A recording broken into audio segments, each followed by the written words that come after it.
Allahumma salli ala sayyidina Muhammadin nuri dzati wa salli sarifi sayyid asma'i sifati amma ba'du. Ayyuhal jamaah salat zuhur yang dirahmati Allah. Alhamdulillah kita masuki hari yang ke-23 bulan Ramadan ini. Sebetulnya memang kemungkinan Lailatul Qadar bukan malam tadi, Pak. Sebab sudah lewat. Kalau yakinnya malam tadi berarti 25, 27, 29 ya diperhatikan. Jadi silakan diincar malam 25, 27, 29 itu seperti yang disabdakan Rasul Muhammad SAW. Perhatikanlah malam-malam 10 terakhir bulan Ramadan pada bilangan akhir. Ini masih ada waktu 23 malam lagi, 25, 27, 29. Dan saya titip kepada para jamaah untuk cepat mengeluarkan zakat fitrah dan zakat mal. Sebab THR sudah cair. Semua yang namanya cair pasti menguap. Apakah menguapnya bermanfaat ataupun tidak, itu Pak ya. Sisihkan untuk zakat, yang itu untuk sedekah. Sebanyak kita menyebar, menanam, maka kita akan panennya lebih banyak. Itulah yang dituju oleh syariat Islam agar memberikan manfaat lebih kepada kita dan juga kepada orang lain. Ya baik, Allah, kita akan teruskan tentang asal saum al-batinah, rahasia saum yang sesungguhnya yang dicantumkan oleh Imam Ghazali kitabiyahnya. Kita singkat saja poin-poinnya saja, Pak, pointer-pointernya saja. Sebab ada beberapa pertanyaan yang masuk ke kita, beberapa masalah insya Allah kita jawab pada besok. Kalau keburu insya Allah bahas tentang zakat dan permasalahannya dan hikmah zakat nanti bahas esok hari Kamis. Setelah kita jelaskan kemarin bahwa puasa itu terbagi 3 bagian, 3 klasifikasi. Pertama, puasa umum, itu orang yang hanya nahan, tak makan, tak minum, tak berhubungan badan, seks dengan pasangan sahnya. Binatang lebih jauh kalau itu. Yang di daerah musim panas ada musim dingin, yang dinginnya bisa minus 20, 30, ada yang minus 70, Pak. Itu binatang-binatang seperti ular gitu misalkan, itu akan tidur selama musim dingin. Dan mereka tidurnya bukan Pak. Ada binatang yang tidurnya 1 bulan, 2 bulan, nggak makan, nggak minum. Ayam saja mengurangi kalori itu sampai beranak itu puluhan hari, nggak makan, nggak minum. Jadi kalau kekuatan puasa secara zahir dan puasa umum bisa kalah, pasti kalah, tidak dibandingkan dengan mereka. Yang puasa yang kedua adalah yang memang bisa kita laksanakan, yaitu puasa khusus, menahan anggota badan itu dari segala sesuatu yang diharamkan, termasuk hidung, Pak, termasuk hidung. Itu harus dijaga panca indera itu yang diharamkan. Yang ketiga ada puasa khusus untuk para nabi, para rasul. Bukan cuma anggota badan yang harus dijaga dari berbuat maksiat, tapi pun harus senantiasa ketergantungan, keterkaitan kepada Allah Subhanahu wa Ta'ala. Memikirkan saja untuk buka puasa dengan apa, sahur dengan apa, gitu, atau tak zikir hatinya sedetik saja, nggak bilang Allah itu, maka puasanya sudah terkendali. Itu bukan bahasa kita, belum sampai, tapi kita masukin puasa umum khusus, itu puasa orang-orang soleh. Sebenarnya sudah kita bahas, untuk mencapai puasa orang soleh itu harus memenuhi 6 syarat. Pertama, harus menahan pandangan mata dari segala sesuatu yang diharamkan Allah. Yang kedua, bahkan menjaga pandangan mata yang dihalalkan juga, supaya tidak terepet ke bahaya. Misalkan nonton bola boleh, tapi kalau sudah nonton bola, misalkan selesai nonton voli selesai, bisa lagi nonton voli sampai 3 jam nonton voli, kan itu bermasalah. Lebih banyak waktu yang harus kita gunakan yang lebih bermanfaat daripada hanya sekedar nonton apa saja, Pak. Ini kan yang sifatnya mubah, ngobrol gurit. Kalau nggak nyerempet yang haram kan itu biasa saja, itu mubah. Tapi kalau lama-lama bergurit-gurit nyerempet. Makanya di dalam syaratnya berarti salihin, ketika ditanya mana yang paling bagus, apabila nilainya sama, ngomong dengan diam. Ulama sepakat dengan diam, sebab kalau ngomong dia nyerempet. Biasanya katanya gimana dia lama nggak ketemu. Nah mulai tahu. Iya sih kasihan dia, udah hebat tuh. Istrinya itu ya, udah itu dimulai istrinya itu ya. Atau anaknya kenapa sih? Anaknya kelihatan kan gitu, kurus badannya, kurang gizi. Itu udah kasih kurang gizi itu udah masuk kategori gibah. Kategori gibah menceritakan orang lain bukan karena akhlaknya saja dikritisi, penampilannya, cara pakai bajunya, cara jalannya, rambutnya, warna kulitnya yang bernada seperti itu, atau kemudian orang mana dari semua pantas dia ngomongnya sombong. Nah, itu sudah kategori gibah. Jadi makanya pandangan mata itu harus dibatasi. Ini adalah amanah. Karena ini dalam surat Al-Mu'minun, di antara tanda ahli surga itu adalah walladzina hum li amanatihim wa 'ahdihim ra'un, orang yang menjaga amanahnya, yang menjaga janjinya. Sampai Rasul bersabda, telinga itu amanah, harus digunakan ketaatan. Mata itu amanah, digunakan untuk ketaatan. Mobil, motor semuanya amanah. Sebab Sayyidah Aisyah ketika ditanya oleh Al-Mas'ud, nasihat apa yang diberikan Rasulullah kepada keluarganya, di antaranya adalah Allah berikan alam raya ini kepada manusia, langit seisinya, bumi seisinya, biiqamati sholat, supaya mereka mendirikan sholat. Yang kedua adalah supaya mereka mengeluarkan zakat. Itu tujuan alam raya ini diciptakan. Dan memang langit seisinya, bumi seisinya Allah tentukan untuk manusia supaya lancar, supaya sukses dalam mengabdi kepada Allah Subhanahu wa Ta'ala. Dengan mata Allah itu wadul basar, itu memang banyak masalah dari mata itu, dari mata juga hati. Kalau sudah hati tapi pikiran, kalau yang kita tengok adalah bagus, hati pun akan tergerak berbuat baik, pikiran berbuat baik, mengeluarkan sinyal anggota badan untuk taat. Yang kedua adalah lisan, menjaga lidah, anil hujjah, al-hidyan wal kadhib wal ghibah, menjaga dari omongan yang sia-sia, bahkan nyerempet dosa, belum dosa nyerempet. Wal kadhib berbohong, wal ghibah menceraikan orang lain, walima anu domba, dan omongan-omongannya yang akan menyebabkan Allah murka. Karenanya sampai Rasulullah bersabda, makanya pemimpin yang belajar Baikul Firman Yasmud berasal dari mengatakan dan akhir berkata yang baik ataupun iya. Yang ketiga kata bersama anil isra ila kulli maqrufin, karena kullu muhrim wa qaluhu li isra ilaihi. Menjaga telinga ini, menjaga telinga dari segala sesuatu yang dilarang Allah, kan gitu. Sebab mengucapkan kata-kata yang berbau maksiat itu haram, mendengarkannya pun adalah haram. Bukan cuma obrolan secara verbal, secara langsung kan, tetapi secara dunia maya pun secara virtual itu diharapkan. Karenanya MUI pernah mengeluarkan satu fatwa, di antaranya acara-acara infotainment itu banyak bermuatan negatif. Selain mengungkapkan gaya hidup banyak artis lah, atau artis bahasanya, atau public figure yang hedon, yang memperlihatkan kemewahan. Yang kedua tentang kemesraan mereka masih berpacaran. Yang ketiga juga tentang perceraian. Hal-hal yang itu yang tidak diekspos setiap hari akan mempengaruhi pikiran, bahkan mindset pola pikir yang melihat mendengar.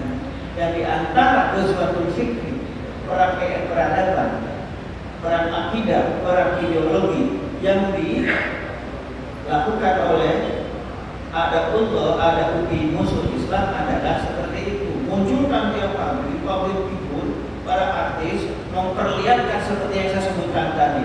Nanti lambat laun perlahan-lahan akan meniru mereka apa yang dilakukan mereka. Pacaran bebas, berisek bebas, hedon, hidup mewah tapi ngutang nggak apa-apa, kawin cerai sudah dianggap biasa.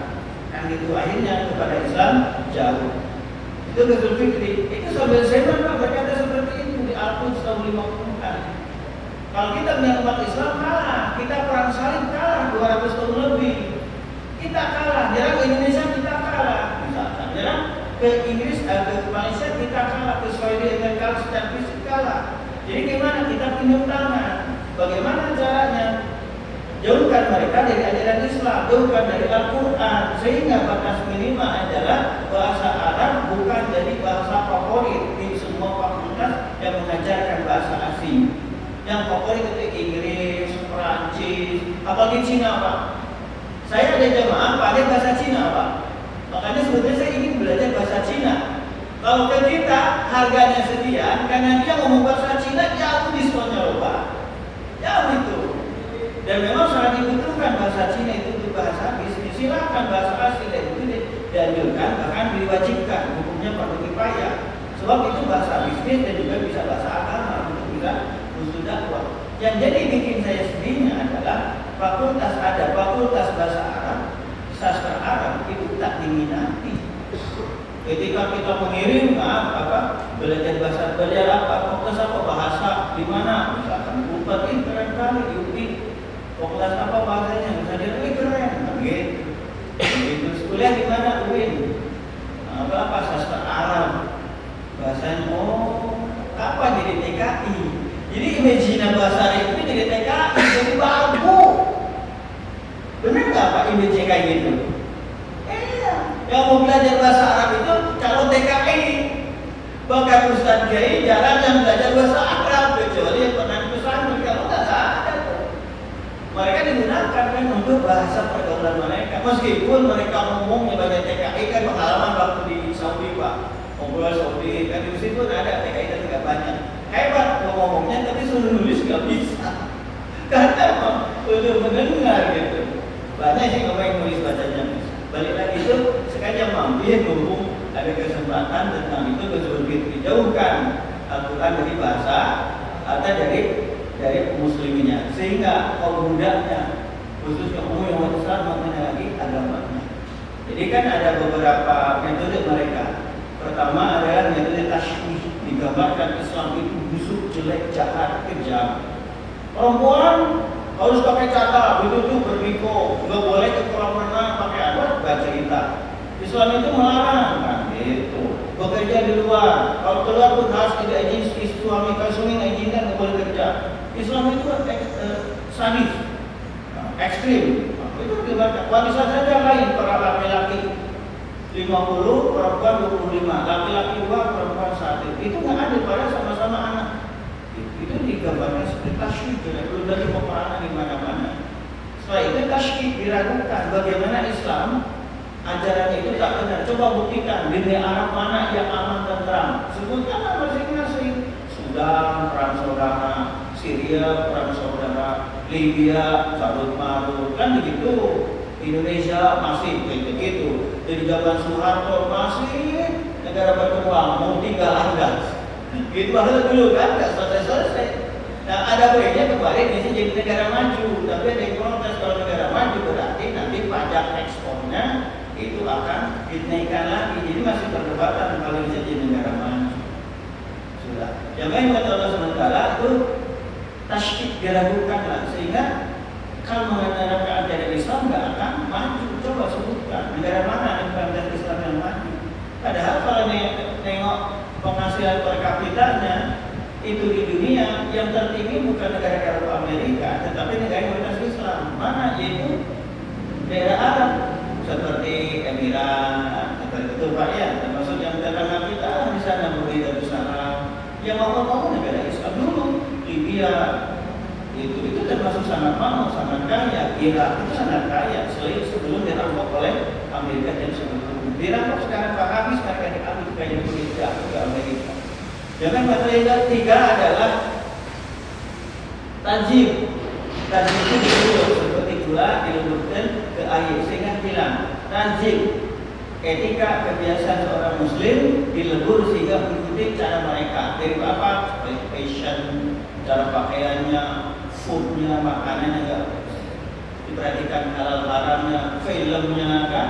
Kalau sudah masuk yang tiga tadi, fashion, food, film, gaya hidup kalau mereka, sehingga ciuman, tidur bareng, bukan suami istri, itu hidup hedon, itu kan dari film gaya hidup mereka, sehingga diikuti oleh orang-orang sekarang yang ada di Indonesia, sehingga akidahnya pun menyimpang. Selanjutnya ada taklid, dibaratkan. Budaya mereka ada anggapan lebih maju di budaya kita, kepada hal seperti tato, syarat untuk jadi dokter, syarat untuk jadi perawat, syarat untuk jadi security, syarat untuk jadi guru tak boleh bertato. Nah di Indonesia ada beberapa tempat bahkan tren di anak-anak muda bertato. Padahal tato itu adalah sebagai tanda setianya iblis. Dan kita Luqtul Marjan fi Ahkamil Jan karangan Imam Ibnu Asyuyuti. Bapak tengok Pak, mungkin di Play Store ada belum ya? Saya belum nemu ya, belum sempat download. Itu judul dalam bahasa Arabnya Luqtul Marjan, mengambil mutiara dari hukum jin. Sana disebutkan dari Rasul di antara pengikut setan itu adalah yang bertato. Kalau nggak bertobat kemungkinan meninggalnya su'ul khotimah. Kalau nggak bertobat nggak masalah. Ada teman satu saya Pak, tatonya sebadan badan. Badannya kecil Pak, nggak begitu besar, kecil. Mungkin beratnya nggak nyampe 45, nyampe 40, kecil Pak, tapi ditakutin Pak di terminal di pasar. Dia duduk aja di atas kapal, duduk. Orang-orang nyetor uang Pak. Ini kayak dalam pertanyaan kan kecil di kamus, persis kayak gitu Pak. Saya keliling dulu di beberapa terminal di Jawa Barat.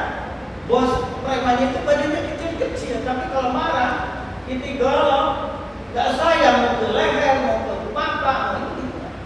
Jadi dunia preman lebih galak, lebih satu itu yang hebat. Padahal nih kalau sudah ada kaki jari, kelompok juga itu. Tabrak becak pun mati kalau sudah waktunya.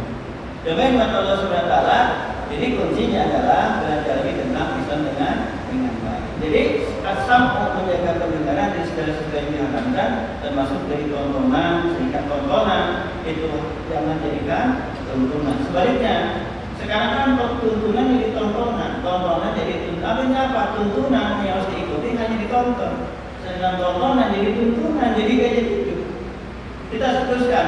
Yang ketiga menjaga pendengaran. Sebab Allah berfirman, "Sama'ul kadhibi akamil suhti." Orang yang dilaknat Allah itu, yang jauh dari rahmat itu adalah sama'ul kadhibi. Orang yang banyak mendengar cerita-cerita bohong, omongan dusta, direstui sebab kalau keluar dari lingkaran majelis sama stui. Yang kedua disamakan dengan akal disuhti. Orang yang sedang mendengar omongan yang jelek jahat sama dengan orang yang mengkonsumsi makanan haram. Sampai di dalam surat Al-Quran itu katakan tentang penyebab neraka, masuk neraka air, masa belum sabar. Apa yang menyebabkan kamu masuk neraka sabar? Di antaranya adalah wanahudu ma'al-khairin. Kami senantiasa mengumpul dengan orang yang berbicara tentang batin. Termasuk nonton video, termasuk nonton YouTube, termasuk jadi kalau like, subscribe, share itu bisa ya. Itu jamaah mata Allah. Yang keempat, kafu baqiyat al-jawari al-asal najad wa rijli al-makari. Yang terakhir adalah yang keempat, menahan semua anggota badan dari berbuat maksiat. Itu seperti tangan, seperti kaki, juga kaful badan syubhat, menahan perut tidak dikonsumsi dengan barang-barang yang syubhat kecuali dan terutama ketika waktu buka. Sebab Imam Ghazali berpendapat tak ada makna berpuasa bahwa kalau ada itu amil halal. Dia tidak makan, tidak minum sejak mulai subuh sampai terbenam matahari sampai maghrib, semua iftar adalah haram. Ketika berbuka dia dengan makanan yang haram. Itu seperti orang yang mau bangun rumah tapi menghancurkan dulu kotak. Sebab mengkonsumsi makanan yang halal pun kalau berlebihan akan menyebabkan masalah. Pertama masalah kesehatan, yang kedua masalah psikologis yang menyebabkan malas ibadah karena hubul to'am, hubul masyrubat, hubul naum, hubul istirahat. Terlalu banyak makan, banyak minum, nyantai-nyantai saja, leha-leha saja, itu menyebabkan malas. Dan memang ini perkataan yang gak enak dari teman-teman yang di Jepang, di Eropa. Orang Indonesia itu kalau jalan nyantai kali ya, itu bahasanya. Dari jalan kelihatan Pak, kelihatan nyantai kali. Begitu tengok makannya, oh pantes, kurang gizi. Nasinya satu piring, ikannya cuma ceplok telur. Itu makanya ini yang menyebabkan terus terang saja atlet-atlet Indonesia susah bersaing dengan dunia luar. Kenapa? Dari kecil sampai dia menjadi pemain profesional kurang gizi. Kita kebanyakan karbohidrat daripada proteinnya. Nah mereka proteinnya banyak. Bapak masuk ke yang franchise KFC, McD, lebih banyak mana daging dengan nasinya? Di kita sarapan nasi lemak apa? Telurnya diiris-iris gitu. Gimana? Mau? Hebat gitu. Itu contohnya saja, itu budaya. Tapi alhamdulillah sehat-sehat saja. Sebab di antara negara yang paling bahagia adalah Indonesia. Meskipun UMK-nya 10 juta di Batam, insya Allah. Tapi anaknya jarang yang satu, ada yang dua, ada yang tiga, bahkan berkami. Jadi yang keempat, menjaga semua anggota badan dari berbuat maksiat. Sebab Rasul bersabda, kami sa'imin laisa lahum samilan biqal arsh. Banyak orang yang berpuasa tidak didapat kecuali hanya haus dan yang kelima, ini yang dikhawatir oleh Imam Ghazali, ala yastaghfir min ta'amil halal wa qad iftar. Yaitu yang lalu jauh fama min bi'ain afdhalullah ila Allah azza wa jalla min halal.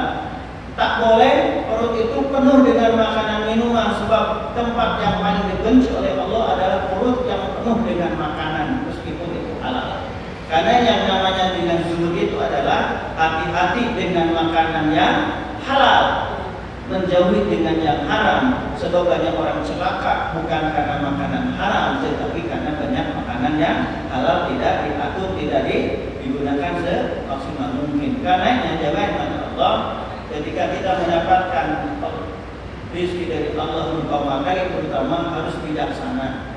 Jangan sampai kita banyak menabung untuk sekarang, lupa untuk nabung di akhirat. Semuanya di bawah meninggal, di bawah nanti menyelamatkan kita ketika akan meninggal. Orang yang bersedekah, infaknya Allah mudahkan mana wafatnya. Di alam kubur pun akan dijauhkan oleh Allah dari azab kuburnya. Nanti pada masyarakat pun akan beri minuman. Selama itu banyak orang yang kehausan karena tidak ada air. Orang yang sedekah Allah berikan minuman, Allah mudahkan dia masuk ke surga. Sampai ketika ada hadis berebut, ketika seorang alim, seorang ulama, orang soleh mau masuk surga, karena dia orang alim tahu etika, dia berkata, tak layak aku masuk surga sebab yang membantu membangun musola, masjid, pesantren, bahkan motor yang saya pakai, bahkan dapur ngebulbul itu dari donatur agnia orang kaya. Dibantu orang kaya, itu masuk duluan Pak, itu masuk duluan. Termasuk orang yang jihad, saya nggak berani masuk duluan. Kenapa? Karena saya punya pengetahuan ini dari Pak Kiai. Ternyata Pak Kiai model orang kaya ini termasuk alat untuk perang dari orang kaya tersebut, dermawan tersebut. Dermawan suruh masuk surga belum, tapi karena etikanya tinggi dia nggak mau. Na'udzubillah, saya berdoa kepada Allah, dari mana kami hidup saya masuk surga. Akhirnya sama-sama masuk, apinya masuk surga dengan digandeng oleh tangan kiai. Tangan kiai pun digandeng orang yang jihad di jalan Allah. Semoga kita termasuk di dalam. Amin. Itu. Jadi yang terakhir, menutup pertemuan ini, selain dari yang 5 tadi ditutup oleh Imam Ghazali, ayakuna qalbuhu badal iftar mu'alikan mudriban bainal khaufi wa raja. Harus ada setelah buka itu antara khauf dan raja, antara takut puasa enggak diterima, tetapi punya keyakinan ada roja, ada harapan bahwa Allah pasti menerima sedikit apa saja yang dikerjakan oleh hamba. Sebab dasarnya adalah rahmat dari Allah. Jangankan untuk orang muslim, orang kafir saja pasti dibalas semua kebaikannya di dunia, fakot hanya di dunia saja. Makanya orang-orang yang dermawan di dunia, meskipun non muslim, Allah balas langsung dengan kemasyhurannya, dengan apa lagi, dengan berlipat materi pengkasih. Sekian Pak, ada yang tanyakan sebelum saya tutupkan. Ini pembahasan yang kita punya tidak kita punya. Bapak silakan download Pak di Play Store Pak, dan juga di Google Chrome silakan terjemah kita punya Solidik. Ada terjemah kita Ihya Ulumuddin. Nanti kalau di Google Chrome itu yang 9 jilid terjemahnya itu ada. 9 jilid itu ada terjemah. Nanya di Google Chrome itu memang Arabnya ada terjemahnya juga. Sehingga insya Allah nanti kita teruskan besok tentang rahasia zakat, omaya alaku biha. Kita akan bahas tentang zakat dan segala hubungan dengan zakat, insya Allah. Kemungkinan sih memang puasa kalau nggak Rabu ya Kamis ya. Kalau nggak tanggal 10, tanggal 11. Tapi memang sudah sepakat memang Muhammadiyah, Persis, Al-Irsyad, Al-Wasliyah, Indonesia Saudi sudah sepakat memang satu. Lebaran itu tanggal 1 Syawal itu sudah sepakat. Sudah sepakat. Cuma tak punya dulu. Ya Allah masalah si Muhammad amin ya Allah ya Rabbal alamin. Allahumma fil lana dzunubana wa li walidina warhamhum kama rabbayana saghira. Faqil muslimina nama rabbana atina fid dunya hasanah wa fil akhirati hasanah wa qina adzabannar. Ya Allah segala sakit di antara kedua kami ya Allah. Saya minta sudah bapak di antara kedua kami ya Allah. Bertiga apa saja Engkau sampaikan kepada kami. Berikan kepada kami ilmu yang bermanfaat sehingga kami makhluk kepada Rasul mencintai dan mencintai Rasulmu melihat meliti apapun di bumi ini. Rabbana atina fid dunya hasanah wa fil akhirati hasanah wa qina adzabannar. Ya Allah, dosa-dosa kami yang ada di sini, dosa kami maksudnya dosa-dosa kubah kami. Ampuni dosa-dosa kubur kami dan dosa kami ya Allah. Ampuni dosa-dosa mu'min dan sunnah wal jamaah. Tolongkanlah kepada kami tidak diumurkan apa sayang kepada kami. Tolongkanlah kepada kami terkawal pemerintahan apa sayang kepada kami. Tolongkanlah bahkan yang cepat menentukan apa sayang kepada kami. Jadikanlah kami ya Allah sebagai ahli Al-Quran ya Allah. Satukanlah kami orang yang ahli Al-Quran dan mencintai Al-Quran. Wafatkanlah kami sebagai ahli Al-Quran. Kuburkanlah nanti di akhirat kelak dengan ahli Al-Quran. Wassalamualaikum warahmatullahi wabarakatuh. Subhanallahumma wa bihamdika asyhadu an la ilaha illa anta astaghfiruka wa atubu ilaik.